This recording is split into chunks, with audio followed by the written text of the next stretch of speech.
Assalamualaikum warahmatullahi wabarakatuh. Alhamdulillahirabbil alamin wassalatu wassalamu ala asyrofil mursalin sayyidina maulana Muhammadin wa ala alihi washabihi ajmain. Amma ba'du. Semua bapak-bapak, ibu-ibu, teman-teman yang sangat saya hormati, Bapak Iwan Nur Hidayat, Bapak Sotikin, Bapak Indra, Ibu Eni Turhan dan semua jamaah Muslim Indonesia di Kanada. Mohon maaf karena baru bisa hormat karena tadi ikut baca Yasin di keluarga mas saya yang barusan wafat. Bapaan ini kebetulan 7 harinya. Mengingat ini masih Idul Adha, meskipun agak kodok, agak terlambat. Idul Adha itu dari kata Id itu kembali banyak nikmat atau terulangnya nikmat-nikmat yang diberikan oleh Allah Subhanahu wa taala. Kemudian Al-Adha ini banyak yang mengatakan terkait dengan ibadah penyembelihan kurban, disebut Idul Adha atau Idul Kurban. Saya cerita sedikit tentang sejarah Idul Adha. Dulu ada seorang malaikat yang menjelma sebagai manusia dan beliau ini komunikasi dengan Nabi Ibrahim. Sebelum saya cerita jauh, saya katakan juga saya ingatkan lagi bahwa cara berpikir kita sebagai mukmin itu harus berpikir awal al-khilqah.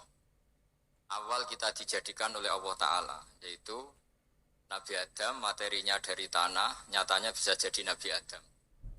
Kita dari sperma nyatanya bisa jadi manusia dengan konstruksi yang sempurna. Dengan cara seperti ini nanti bayangkan kekuasaan Allah yang tidak terbatas menjadi mudah. Saya teruskan, si malaikat tadi tanya ke Nabi Ibrahim,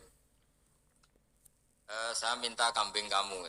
Oh ya silahkan, asal kamu melantunkan kalimat tasbih. Terus dibaca tasbih, indah sekali, merdu. Bisa minta tambahan kambing, ya. Sampai beberapa kali. Demi Allah, ini baru kambing, baru hewan. Andaikan anak saya pun kalau demi Allah saya kurbankan.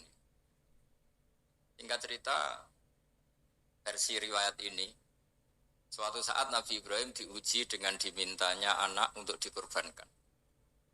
Ketika beliau atas nama seorang bapak agak keberatan, terus diingatkan ulang oleh Allah Ta'ala, janji beliau demi Allah anak pun saya kurbankan. Hasil akhirnya beliau melakukan itu. Dan karena Allah hanya menguji, tidak niat betulan supaya anak itu disembelih, akhirnya diganti oleh kambing. Jadilah tradisi kurban itu pakai kambing. Kemudian secara fikih ada padanan-padanan yang cukup menggantikan kambing, yaitu ada sapi, ada unta, dan seterusnya dan seterusnya. Yang menarik dari sekian referensi yang saya baca, dan ini harus disosialisasikan lah. Sebagian versi itu adalah bahwa Nabi Ibrahim ketika diangkat di alam malakut, di alam langit sana, itu ketemu Allah, kemudian Allah tanya, Ibrahim, banyak hamba-hambaku yang durhaka, tidak tahu saya sebagai Tuhannya. Terus kata Ibrahim, usul ya pamidhum, bunuh saja ya Allah. Setelah itu tanya lagi, ada yang zina, ada yang koruptor, ada yang pokoknya dosa-dosa yang buruk sekali. Dan di semua itu Nabi Ibrahim usul, mereka hidup di bumi engkau ya Allah, makan rezekimu ya Allah, maka mereka enggak sopan sekali, enggak ngerti engkau. Terus singkat cerita minta itu diadab, siksa. Suatu saat, versi referensi ini di kitab Hikam, kalau di kitab saya halaman 15 juz 2, suatu saat Nabi Ibrahim itu diminta sama Allah menyembelih Ismail. Citra ini penting sekali. Setelah disuruh menyembelih Ismail, Nabi Ibrahim komplain. Ya Allah, ini anak saya, samratu fuadi, buah hati saya, kenapa engkau seenaknya minta saya sembelih? Gak bisa ya Allah, ini samratu fuadi, buah hati saya. Terus kata Allah, orang-orang yang durhaka yang kamu usulkan supaya saya bunuh itu hamba saya menciptakan mereka, saya mencintai mereka karena itu ciptaan saya. Anda enak saja usul saya matikan, saya bunuh. Sekarang ketika Anda usul saya tidak mikir, kenapa ketika saya usul kamu mikir? Terus akhirnya Nabi Ibrahim mau oke ya Allah terus. Setelah itu terus semenjak itu Nabi Ibrahim itu begitu sayang sama hamba-hambanya. Sehingga dari cerita yang paling masyhur ketika Abu Bakar As-Siddiq begitu lemah lembut sama hamba-hamba Allah yang lain, Nabi Muhammad mensepadankan dalam hal ini sama Nabi Ibrahim, hati kamu sehalus Ibrahim. Yaitu Nabi Ibrahim, beliau akhir-akhir punya komitmen, faman tabi'ani fa innahu minni wa man asani fa innaka ghafurur rahim. Ya Allah, orang yang ikut sunnahku maka jelas bagian dari saya. Dan yang sedang durhaka, wa man asani, saya harapkan fa innaka ghafurur rahim. Engkau Maha Pengampun, Maha Penyayang. Semenjak itu menjadi sunnatan muttaba'ah bahwa agama ini agama rahmatan lil alamin, bahwa melihat kemungkaran, melihat kebodohan, ketimpangan, itu komitmen kita ini membenahin, bukan menghabisin. Melihat kesalahan, komitmen kita ini in uridu illal islaha mastata'tu. Komitmen kita ini ingin lebih baik, bukan mengacaukan dunia ini. Semenjak itu terus syariat-syariat Islam disebut anit tabi millata Ibrahim Hanifah, bahwa kita mengikuti millahnya Ibrahim. Sebab itu kemudian setelah ini menjadi sunnatan muttaba'ah, bahkan banyak ulama yang berpendapat ketika Rasulullah SAW Mi'raj, itu dari sekian Nabi Ulul Azmi yang enggak ketemu itu Nabi Nuh. Nabi Nuh alaihissalam, padahal termasuk Nabi Ulul Azmi. Itu banyak yang menganalisis karena Nabi Nuh itu pernah berdoa, Rabbi la tadhar alal ardi minal kafirina dayar. Nabi Nuh adalah Nabi yang pernah Toro Jawa masuk no kaumnya, mendoakan buruk sama kaumnya, dan itu tidak manhaj, tidak metode yang Nabi Muhammad disuruh ikut metode itu, tapi Nabi disuruh ikut manhaj atau pola sosiologi, pola dakwah atau pola sosial yang harus mengikuti Nabi Ibrahim anit tabi millata Ibrahim Hanifah. Nabi Ibrahim itu orang yang sangat lemah lembut, yang ngendikan faman tabi'ani fa innahu minni wa man asani fa innaka ghafurur rahim. Sebab itu teman-teman yang di Kanada, yang di mana-mana, kita ngikuti status ilmu hakikat. Di ilmu manusia, negara ini milik Kanada, milik Amerika, milik Eropa misalnya, atau milik mana sajalah. Tapi di status ilmu hakikat semua itu milik Allah. Sehingga di antara ciri khas Islam adalah kalau dulu agama-agama lain harus salat di tempat peribadatan mereka, Islam mengatakan ju'ilat lanal ardu kulluha masjidan, semua bumi Allah itu masjid tempat sujud. Sehingga orang Islam fa'enama adrokatu sholat, kamu kapan saja ketemu waktu sholat, ya sholat, semua bumi Allah itu tempat sujud. Sehingga suatu saat sahabat yang biasa siaha, biasa hidup di perantauan, Nabi memberi nasihat, al-bilad biladullah wal ibad ibadullah, fahaitsuma asabta khairan fa'akim. Semua negara itu milik Allah, semua hamba dimanapun juga hamba Allah. Kamu di mana saja mendapatkan kebaikan, ya silahkan berdomisili di situ. Saya pernah di Korea, itu asik karena itu yang orang-orang katanya teman-teman, saya ini di rumah itu enggak kiai, Gus. Sering di sawah, sering di Tegal. Gara-gara di Korea jadi mufti gitu. Karena enggak ada kiainya gitu. Jadi orang-orang yang enggak jadi kiai di Jawa, mungkin kalau di luar Jawa atau di luar Indonesia malah jadi kiai. Artinya gini, pentingnya jadi kiai bukan menjadi gagah, itu enggak, tapi begini. Dulu bawaannya rakyat itu kan kalau ke masjid komplain, ada masjid bocor, kayak ada keran yang kurang baik. Jadi kalau sudah jadi kiai itu tahu rasanya. Betapa nata masjid itu susah, kelola masjid itu susah, nyari imam itu juga susah, melanggengkan jamaah juga susah. Jadi pentingnya jadi kiai itu bukan gagah-gagahan jadi imam, tapi bertanggung jawab atas proses yang berjalan. Jika dulu di antara nasihat bapak saya, bapak itu termasuk orang yang enggak suka sama orang tawadhu, orang yang sopan. Dulu saya juga iskal itu janggal. Kata bapak, wong tawadhu itu apik, orang sopan itu baik. Tapi biasanya itu cara orang menghindari tanggung jawab.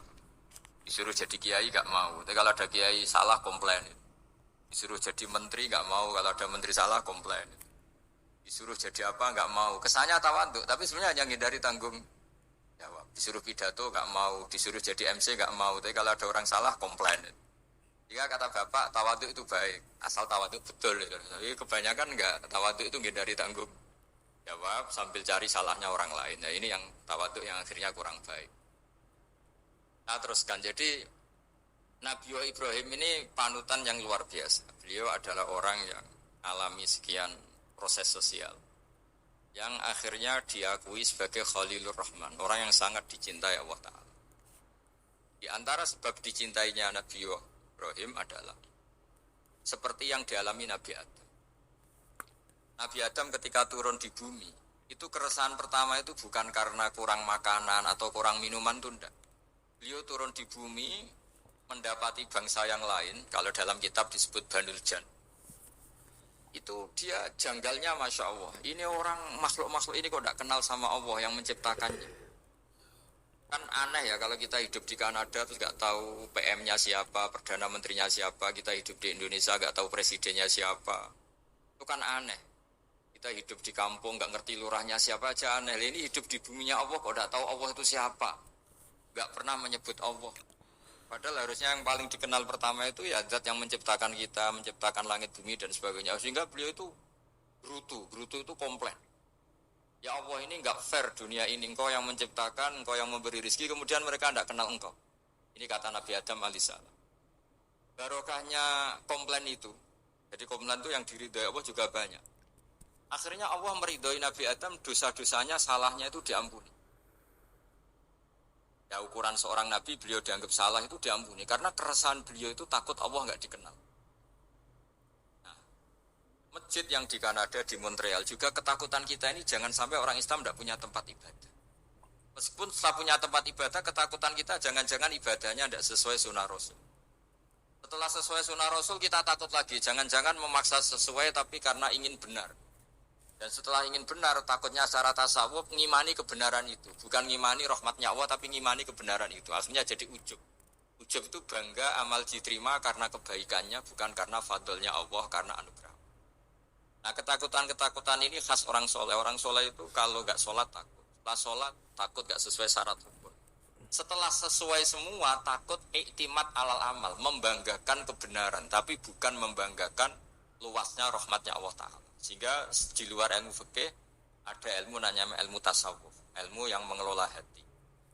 Jadi ibarat orang itu kalau yang paling masyhur dalam cerita-cerita orang sufi, ada orang sudah masuk surga karena tidak pernah dosa sama sekali. Ini cerita-cerita yang melegenda di dunia tasawuf.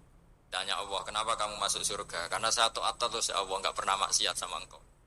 Berapa lama kamu hidup di dunia? 80 tahun. Ya sudah, karena taat kamu 80 tahun, ya surga kamu 80 tahun. Ya komplain, ya Allah katanya surga selamanya. Kenapa ini hanya 80 tahun? Yang selamanya itu rahmat saya. Kalau amal kamu kan terbatas 80 tahun, maka balasannya hanya 80 tahun. Nah semenjak itu beliau sadar, oh ya Allah, masuk surga itu fadlmu, anugerahmu. Amal saya tidak ada bandingannya dengan surgamu. Nah ini jadi sehingga keyakinan ahli sunnah wal jamaah di antara ciri khasnya adalah masuk surga itu karena fadlnya Allah, karena anugerahnya Allah. Maksudnya itu, oke, kita amal, tapi amal kita tetap terbatas. Tidak memberi kontribusi pada kerajaan Allah, pada kedikjayaan Allah sebagai Tuhan. Yang tidak terbatas adalah fadlnya Allah Subhanahu wa Ta'ala. Nah, keresahan-keresahan ini kemudian yang diwariskan oleh para nabi ke ulama-ulama. Jadi keresahannya ulama itu mirip-mirip keresahan nabi. Nabi dulu itu sampai dakwah, sampai sosialisasi kebenaran itu takut. Allah itu la yuzkaru fi mulki. Allah tidak disebut. Tidak menjadi aktor. Kan tidak fair kita misalnya nempat di negara orang terus gak tahu duta besarnya siapa, terus kalau ngurus paspor di mana, ngurus visa di mana. Ini sama. Kita hambanya Allah tapi gak pernah ngurus status kehambaannya. Harusnya kita ngurus status kehambaan kita dengan sholat, berarti kehambaan kita hidup. Dan baca tasbih berarti kehambaan kita hidup. Makanya dalam sebuah ayat disebutkan masuk surga itu gampang, yang susah itu kamu masuk status kehambaan itu. Makanya disebut ya aja Tuhan nafsul mutmainnah irji'i ila rabbiki radiyatan mardiyah. Pertama apa? Fadkhuli fi ibadi. Kamu harus masuk status sebagai hambaku dulu. Baru wadkhuli jannati, baru kamu masuk surga. Jadi orang boleh nikmati fasilitas negara lain kalau visa paspornya disahkan. Orang boleh masuk surga kalau status kehambaannya disahkan oleh Allah Subhanahu wa taala. Nah, lalu status kehambaan itu dimulai dari mana? Secara fisik kita sujud. Anggota tubuh yang begitu terhormat namanya kepala kita tundukkan kepada Allah taala. Jadi kita, akal kita yang ingin menguasai dunia misalnya, ambisi itu kita kalahkan untuk hanya tunduk kepada aturan-aturan Allah Subhanahu wa taala. Kekhawatiran kita akan menghadapi alam akhirat, nah ini yang penting. Nanti setelah kita mati kayak apa, jadi debu, jadi tanah, lalu bangkit kita gimana? Sebagaimana mukadimah saya, ingatlah an-nas atil ula.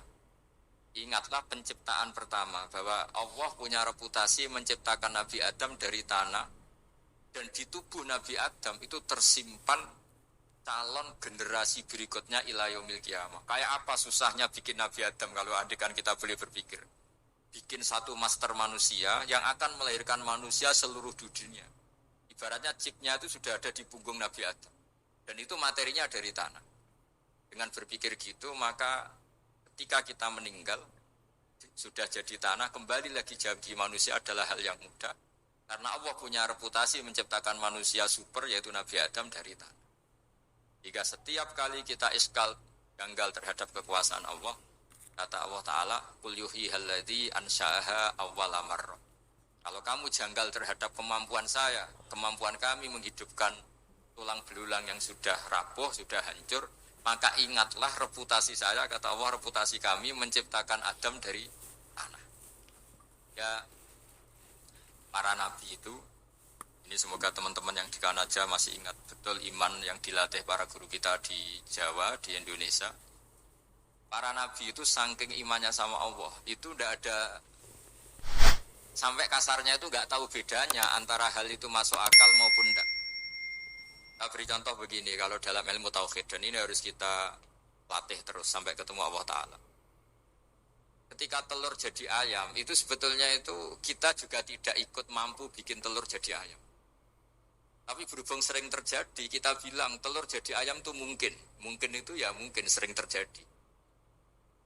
Padahal sering terjadi ini juga tidak yang jenis kita ikut berkontribusi. Lalu ketika sering terjadi ini kita bilang itu mungkin. Padahal saat kita bilang mungkin, jika hakikatnya kita tidak ikut menciptakan telur menjadi ayam. Lalu karena seringnya telur jadi ayam kita bilang telur jadi ayam itu mungkin. Mungkin itu gak muhal.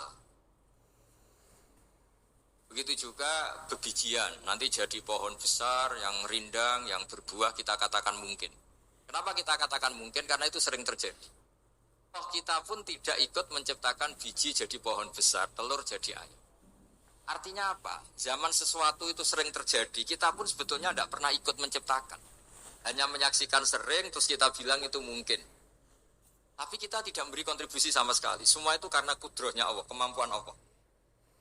Lalu ketika ada orang yang bilang, batu ini bisa melahirkan unta. Kita bilang, muhal, batu itu tidak mungkin melahirkan unta. Tapi kalau seorang nabi itu nggak tahu bedanya antara batu melahirkan unta dengan indukan unta melahirkan unta. Karena nabi-nabi itu makomnya sudah sangat tinggi. Ketika unta induk melahirkan unta juga tidak atas kemampuan unta induk. Unta induk tidak punya kemampuan menciptakan unta. Juga karena kudrohnya Allah Ta'ala. Jika kalau batu mengeluarkan unta juga mungkin kalau Allah menghendaki. Hingga ketika Nabi Soleh diminta kaumnya, apa bukti engkau Nabi? Tunjukkan ayat kalau engkau Nabi. Yang kamu minta apa? Seekor unta keluar dari batu besar ini. Nabi Soleh dengan entengnya berdoa sama Allah dan keluarlah unta keluar dari batu. Nah itu makom yang paling tinggi. Makom paling tinggi itu kita mendudukkan Allah sebagai zat yang tidak terbatas kudrohnya. Jika para nabi itu terus punya mujizat. Nah mujizat itu untuk mengingatkan ulang bahwa Allah itu tidak terbatas kemampuannya. Bagaimana unta keluar dari batu besar zaman Nabi Soleh, zaman Nabi Muhammad air keluar dari jemarinya Rasulullah Shallallahu Alaihi Wasallam, Nabi Ibrahim dibakar tidak mempan, tetap sehat, tetap bugar. Karena semua ini sebagai bukti bahwa kudrohnya Allah tidak terbatas. Nah, iman-iman seperti ini harus kita jaga. Apapun rasionalitas kita dan meskipun kita selalu rasional, tetap menyisakan iman bahwa kudroh Allah itu tidak terbatas. Sehingga ketika ada cerita kematian orang soleh itu ditangisi langit dan bumi, kita tidak usah iskal, tidak usah janggal. Masa bumi bisa menangis? Karena kita yang sekarang bisa nangis adalah materinya dari tanah. Materinya dari bumi. Terus iman ini kita jaga sehingga kalau kita yasinan, masih ingat, Allah kalau mengingatkan kudrohnya yang tidak terbatas, manusia disuruh ingat, Qul yuhyihal-ladzi ansha'aha awwala marrah. Kamu harus ingat bahwa Allah itu yang menghidupkan kamu, menghidupkan semuanya ketika kamu belum menjadi seperti ini. Jadi intinya itu kita ingat meskipun telur itu lazim jadi ayam, tetap tidak karena kudrohnya ayam itu, tapi karena kudrohnya Allah. Indukan unta melahirkan anak unta juga bukan kemampuan indukan unta, karena ini juga makhluk yang lemah, tapi juga kemampuan Allah Subhanahu wa Ta'ala. Jika dengan demikian kita termasuk hamba Allah sesuai target yang diingatkan Allah. Falamma tabayyana lahu qala a'lamu anna Allaha ala kulli syai'in qadir. Hamba Allah yang baik adalah hamba ketika menyaksikan fenomena apapun, semua itu li ta'lamu anna Allaha ala kulli syai'in qadir wa anna Allaha qad ahata bi kulli syai'in ilma. Apapun di alam raya ini, semuanya itu bukti bahwa Allah ala kulli syai'in qadir, Allah kuasa dan Allah meliputi semua makhluknya dalam pandangannya, dalam pantauan. Jadi saya mohon teman-teman yang di Montreal, yang di Kanada juga di manapun harus ingat status hakikat bahwa al-bilad biladullah wal ibad ibadullah fahaitsu ma asabta khairan fa'aqib. Negara hakikatnya milik Allah, semua hamba juga milik Allah. Di mana saja kamu berada dan menemukan kebaikan, silahkan hidup di situ. Tentu dengan sosialisasi yang baik, baik dengan non-muslim maupun dengan muslim. Karena Allah mengajarkan wa qulu linnasi husna. Ajaran Islam adalah rahmatan lil alamin, rahmat bagi semua. Tentu tidak henti-hentinya kita menjelaskan kebenaran yang diinginkan oleh Allah Subhanahu wa Ta'ala. Saya kira demikian karena juga ini di sini sudah malam. Jadi saya mohon maaf mungkin tidak bisa ikuti tanya jawab karena di sini sudah malam, apalagi tadi habis takziah saya karena ya, ada mas saya yang sudah sepuh sekali wafat. Tadi barusan datang, jadi mohon maaf tidak mengikuti acara mulai pertama.